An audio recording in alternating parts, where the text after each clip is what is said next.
pasión tan fuerte.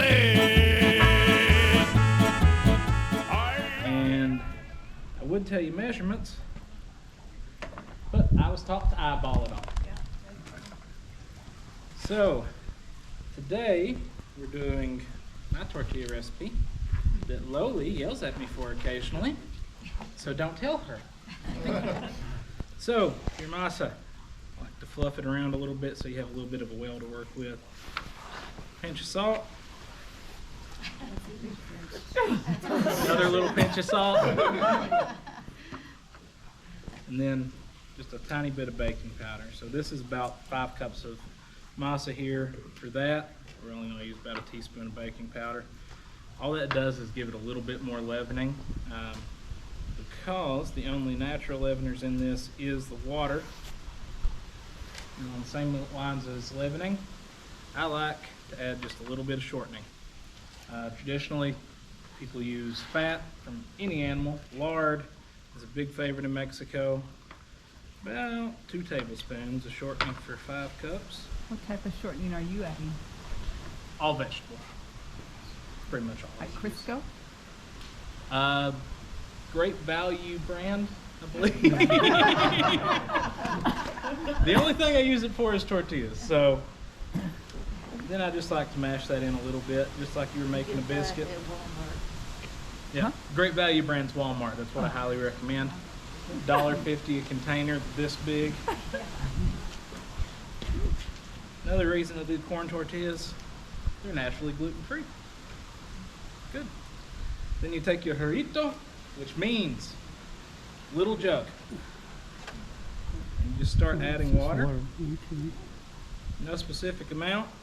I just add a good bit, not too much of a bit. And you just start mashing that through. Since there's no gluten in this, you can squeeze and prod and poke as much as you want. Treat it like it's Play-Doh or clay. Did you introduce yourself before the latecomers came? Yes. You did. I'm Chase.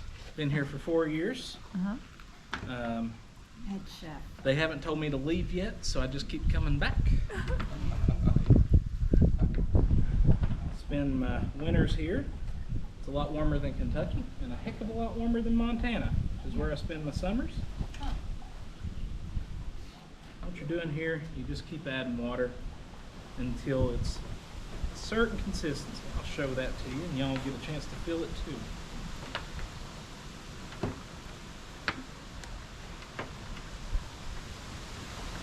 Could tell you a specific amount of water, but I would lie to you, and I don't feel like doing that. One thing that is important, at least in my opinion, I use warm water, not hot, but warm. The reason I do that, for one, your hands aren't freezing, but also, if you put fat or shortening of any kind in there, and you can use any fat, you can use olive oil, you can use canola oil, you can use lard. If you just slaughtered a beef cow, you can use tallow, but it loosens that fat up, and instead of biscuits where you're spreading it in large chunks, you want it spread out to where it's connected to every molecule of the masa so that you get a good even amount. And that's the reason my tortillas go poof when you're cooking them, which in Mexico is a sign for all the young ladies that you have a future marriage. So you want your tortillas puffed. Otherwise it gets dry and very tacky. And see, Loli's showing off by how quickly she makes tortillas. She is much faster than me. How long do you cook them? Until they're done. I was trying my best not to have to wash out of the gate. Proper aggregate. Some Mexican tortillas.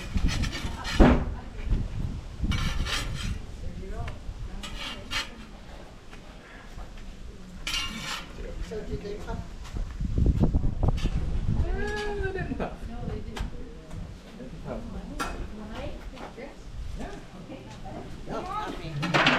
I've got 4 machines and 4 of the specialty high-end. This is the one I made right over there. Okay. Yeah, this is everybody's house. That's it. Yep, sorry. Although I have found that the plastic cut up to one back